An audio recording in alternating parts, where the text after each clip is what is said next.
ఇప్పుడు సుమారు railway station నుంచి గానీ అక్కడికి వెళ్ళడానికి మామూలుగా పట్టే సమయం కన్నా చాలా ఎక్కువ సమయం పడుతుంది. ఎంత సమయం పడుతుంది మామూలుగా? 1 అవర్ టైం నడవడానికి వెళ్తుంది. హ్మ్. ఎందుకంటే 5-6 కిలోమీటర్స్ జర్నీ నడవడం ఉంటుంది, వాకింగ్ డిస్టెన్స్. ఆహా!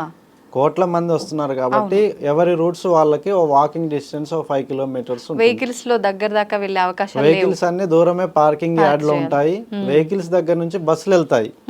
బస్సులు కొన్ని స్పెషల్ బస్సులు నేరుగా ఆ సంఘం దగ్గరలో ఆపే విధంగా ఏర్పాటు చేశారు. చాలా బాగుంది. అయితే ఇప్పుడు నేను మొన్న ఒక వీడియోలో చూశాను, 7 అడుగుల ఉన్న ఒక అతను ఋషి వచ్చాడు అని చెప్పి. అలాంటి వాళ్ళు నిజంగా ఎవరైనా వచ్చారా? ఇవన్నీ వ్యూస్ కోసం ఇలాంటివి చెప్పడం జరుగుతుందా? మనం ఈ మానవ జీవితంలో అన్ని అంశాలు పొందిన వాళ్ళు ఉంటారు. కొంతమంది పొడుగుగా, కొంతమంది పొట్టిగా, కొంతమంది అందంగా, కొంతమంది వికారంగా, భయంకరంగా, అన్ని రూపాల్లో ఉన్న యోగులు అక్కడ ఉన్నారు. అంటే బాగా చదువుకొని అవన్నీ వదిలిపెట్టి అలా కూడా వచ్చిన వాళ్ళు అలా ఉన్నారు. జన్మకాంక్షలతో వచ్చిన వాళ్ళు ఉన్నారు, సేవ చేద్దామని వచ్చిన వాళ్ళు ఉన్నారు, తెలుసుకుందామని వచ్చిన వాళ్ళు ఉన్నారు, అసలు దేవుడు అంటే ఉంటుందా, పవర్ ఉంటుందా ఉండదా అని వచ్చిన వాళ్ళు ఉన్నారు. సకల ఇప్పుడు మన ధర్మంలో ఎన్ని ప్రశ్నలు ఉన్నాయో అన్ని ప్రశ్నలను అక్కడ మనం సంబంధించి చూసుకోవచ్చు, కనిపిస్తారు. అన్ని విధాలుగా వచ్చిన వాళ్ళు ఉన్నారు. సర్వము సంఘటితంగా నడిపించింది కుంభం. అందుకే అది కుంభమేళా అయింది. ఇప్పుడు ఈ సాధువులు వీళ్ళంతా మామూలు ప్రజలతో మాట్లాడడం జరుగుతుందా? జరుగుతుంది. ఎవరికైతే వారు చూడంగా ఎవరికైతే రుణం ఉంది అనుకుంటారో వారితోనే మాట్లాడతారు. వాళ్ళకి అనిపిస్తే మాట్లాడతారు. కుదిరితేనే కదా ఏదైనా జరిగేవి. అవును. ఇప్పుడు ఈ అఘోరాలు అక్కడికక్కడే ఏదో మ్యాజిక్ చేసినట్టుగా రుద్రాక్షలు ఇవ్వటం ఇలాంటివి చేస్తుంటారు. అది ఇప్పుడు సైంటిస్టులు ఎట్లయితే కొన్ని సైన్స్ పరికరాలను చూపిస్తూ అట్రాక్ట్ చేస్తారో, మన గురువులు కూడా ఆ కనికట్ల ద్వారా మేము ఇవన్నీ పంచభూతాలన్నీ మేము కంట్రోల్ చేయగలం. అర్థమైందా? ఈ పంచభూతాల అన్నిటినీ మేము కంట్రోల్ చేయగలం, శ్రేయస్కరంగా మేము మార్చగలమని నిరూపించుకోవడం కోసం ఆ విద్యా విన్యాసాలను చూపిస్తారు. అవన్నీ విద్యా విన్యాసాలు, మహిమలను, మహిమాన్వితమైన మ్యాజిక్స్ అవన్నీ చూపిస్తారు. చూపించాలి కూడా, ఎందుకంటే సైన్స్ వాళ్ళకే తెలుసు ఇవన్నీ, వీళ్ళకి తెలియదు అని ఒక అపవాదం ఉంది. వాళ్ళు అన్ని జగమంతా వాళ్ళు కనిపెట్టి ఉన్నారు అని వాళ్ళ విద్యా విన్యాసాల ద్వారా మనకు చూపిస్తారు. ఇప్పుడు అగ్నిని నుదుట నుంచి తీస్తున్నారు అక్కడ అఘోరాలు, ఆ చేతిలో నుంచి ఆ నీటి దారాలను తీస్తున్నారు, రుద్రాక్షలను, మహిమాన్వితమైనటువంటి విద్యలను వాళ్ళు ప్రదర్శిస్తున్నారు, మేల్కొల్పుతున్నారు. సైంటిస్టులకే కాదు మాకు కూడా మొత్తం తెలుసు, జగమంతా మాకు తెలుసు అని సవాలు విసురుతున్నారు వైజ్ఞానిక ప్రపంచానికి నాగసాధువులు. అలా చూడండి. ఇప్పుడు మీరు ఎలాగూ వెళ్ళొచ్చారు, వెళ్ళని మాలాంటి వాళ్ళకి అక్కడ విషయాలు చెప్పాలి అంటే ఏం చెప్పొచ్చు? నాకు కొద్ది మంది గుర్తున్నారు. నేను వెళ్ళినప్పుడు వాళ్ళ కష్టాలు గుర్తొచ్చినాయి. వాళ్ళ కోసం అని ఒక చెంబు నీళ్ళు నేను వాళ్ళ కోసం అని వాళ్ళ పేర్లు చదువుకొని తీసుకొచ్చుకున్నాను. అలాగే వాళ్ళు ఎవరైతే వెళ్ళిన వాళ్ళు ఉన్నారో వాళ్ళకి ఫోన్లు చేసి వాళ్ళకి తెప్పించుకోవచ్చు. తెప్పించుకుంటే ఇంటికి వెళ్ళేసి ఆ నీళ్లను స్పర్శిస్తే అది ఎంతో మనల్ని కదిలించేటువంటి స్పర్శగా భావించాలి. ఇప్పుడు అంత తెలుసుకునేది ఒక రోజు, ఆ తెలుసుకున్న దాన్ని గెలుపుగా మార్చుకునేది ఒక రోజు. చదువుకోవడానికి 20 ఏళ్ళు పడుతుంది, సాధించడానికి ఒక్క పరీక్ష చాలు. ఇంత చదువుకునేది అంతా 20 ఏళ్ళు పోతే కలెక్టర్ అవ్వడానికి ఒక్క పరీక్షతో అయిపోతున్నారు. ఒక్క పరీక్షతో 80 ఏళ్ళ డబ్బుని, అధికారాన్ని, పేరు అన్ని తెచ్చుకుంటున్నారు.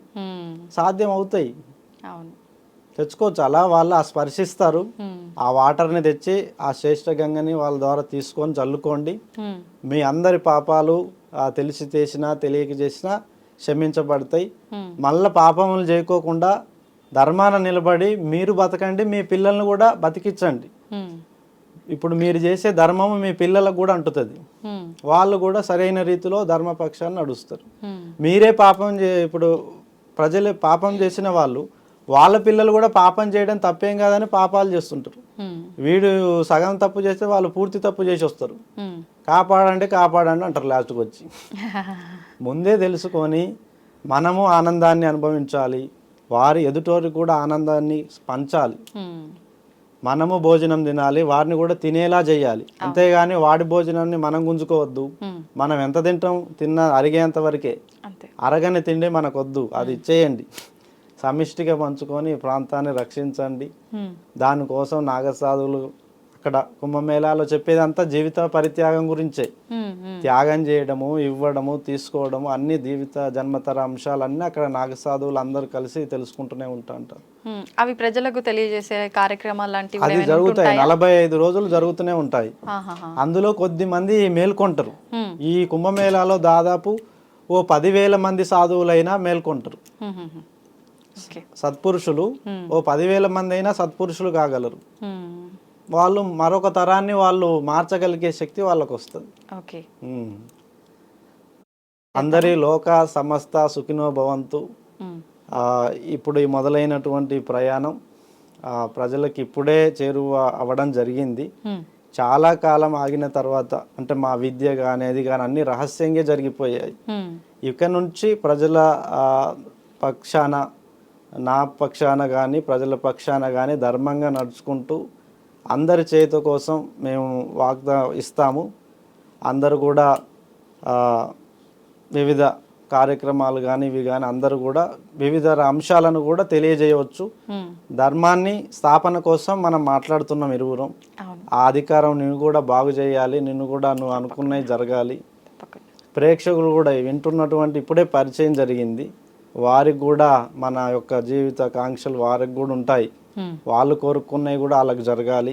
ఉమ్, సమిష్టి కృషితో సమస్తం లోకా సుఖినో భవంతు అన్నట్టుగా, లోకా సమస్త సుఖినో భవంతు అన్నట్టుగా అందరూ బాగుండాలి. ఉమ్. మన యొక్క ఈ చర్చలు కానీ ఇవి కూడా ఆ దేవుడు అలా ఆశీర్వదించాలి, ముందుకు తీసుకెళ్ళాలి, ఆశీర్వదించాలి, అందరికి కూడా ఉపయోగం కావాలని కోరుకుంటూ ఓకే, నమస్కారం. సంతోషం అండి, చాలా మంచి విషయాలు తెలియజేశారు. దాంతోపాటు మహాకుంభమేళా జరుగుతోంది, దానికి సంబంధించిన విషయాలు, అక్కడికి వెళ్ళొచ్చిన మీరు మాకు టైంని కేటాయించి మాతో మాట్లాడడం అనేది నిజంగా మేమందరం చేసుకున్న అదృష్టంగానే భావిస్తున్నాను. ధన్యవాదాలు. ధన్యవాదములు, అందరికీ ధన్యవాదములు.